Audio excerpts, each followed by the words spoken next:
T. The Brown Lady of Raynham Hall. The Brown Lady of Raynham Hall is known as the world's most famous ghost photo.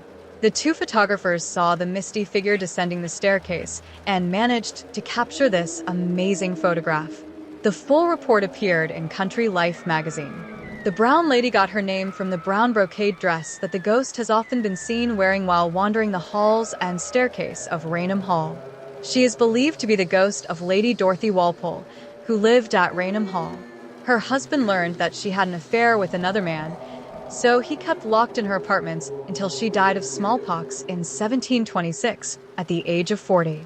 Some people believe that she really died of a broken neck after being pushed down the grand staircase by her jealous husband. They say that her ghost still walks the staircase looking for her 5 children.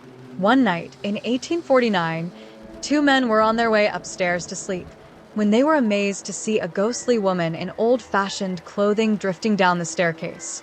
They noticed that her eye sockets were completely empty. The incident resulted in several members of staff handing in their resignation. Local detectives were called and conducted a full investigation of Raynham Hall. In 1926, a woman encountered the Brown Lady on the staircase. She had never heard the stories about the ghost, and when she saw a portrait of Dorothy Walpole, she swore that the ghost looked exactly like her. A well-known author at the time, Captain Marriott, asked to stay in the room in which the Brown Lady was believed to appear. He was walking along a corridor with 2 guests when they suddenly came face to face with a ghostly female figure. It was advancing towards them and carrying a lamp. Captain Marriott recognized the woman from the portrait that hung in his bedroom. As she passed by the 3 men, she looked straight at them and they became extremely frightened. Captain Marriott pulled out his gun and fired a shot at the Brown Lady. The bullet passed right through the ghostly figure and was later found embedded in a door. King George IV also had a ghostly encounter with the Brown Lady. He was staying in Raynham Hall and woke up in the middle of the night to find the ghost standing at the foot of his bed. He was frightened out of his wits and immediately left, saying, "I will not spend another hour in this accursed house, for tonight I have seen that which I hope to God I never see again." To this day, nobody knows if it was a hoax or a real ghost picture. Supposedly, experts examined the negative and declared that it was genuine. He lodge. I live in a small town in upstate New York. No more than 600 people sleep here, and less call it home. I moved up from Brooklyn about 5 years ago and immediately fell in love with its charm, its closeness, and as is the subject of this tale, its mystery. One day not long ago, as I was walking down the town's only avenue past a used bookshop that only sells books you've never heard of, and across from the building that doesn't seem to know what it wants to be, sandwich shop, art gallery, grocery all in recent memory, I tripped on one of many uneven sidewalk slabs. As I picked my possessions and myself up off the biting fall cement, I noticed a large sign above an abandoned building I must pass daily, a building that was not out of the ordinary to me at all. The sign was what gave me that start of unfamiliarity, as it declared the building a Masonic lodge in its old, carefully flowering print.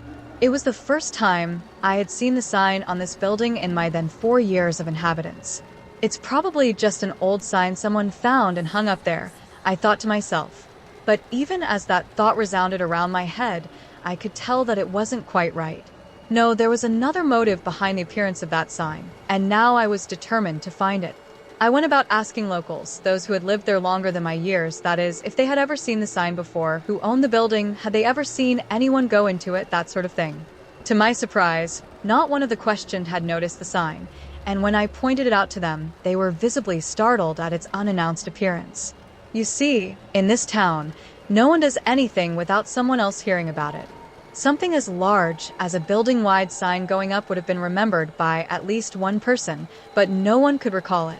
As for my inquiries of ownership and use of the building, no one knew who held the deed, and no one had ever seen anyone go into or out of it.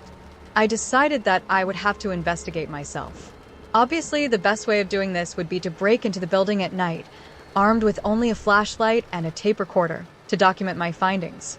In hindsight, I'm not exactly sure why I chose the night to explore this old, abandoned would-be Masonic lodge. Perhaps the writing of a story was sneaking into my subconscious. So on a Saturday night, I approached the mysterious building and, upon trying the door, found it unlocked. My flashlight showed me nothing of interest on the ground floor. All that decorated the bare rooms was dust and decay. Then my light shone upon the staircase, and I knew that my investigation had only just begun. Upon mounting the second floor, I knew immediately that there was something here. Maybe not intelligence, but a distinct presence of something strange hung from the walls and dripped from the ceiling. At first, I thought that the second floor was just as void of furnishings as the first, and that's when my flashlight shone into the room. I instantly thought that I had somehow switched on a light. Hundreds of splinters of brightness shone all around me. Half a second later, I realized I was staring into a room of mirrors. The walls were covered in paneled mirrors. The ceiling was plastered with decorative glass and reflective metal. I don't know a lot about Masonic lodges, but I had the distinct feeling that this was a unique feature. Just as I was going to inspect my sudden doppelgangers, I noticed something distinctly odd in my leftmost reflection. Everything looked normal about me at first, but I knew something was off. Only when I had shown my flashlight directly at my reflection could I realize that the illusion I was seeing was nothing of the sort.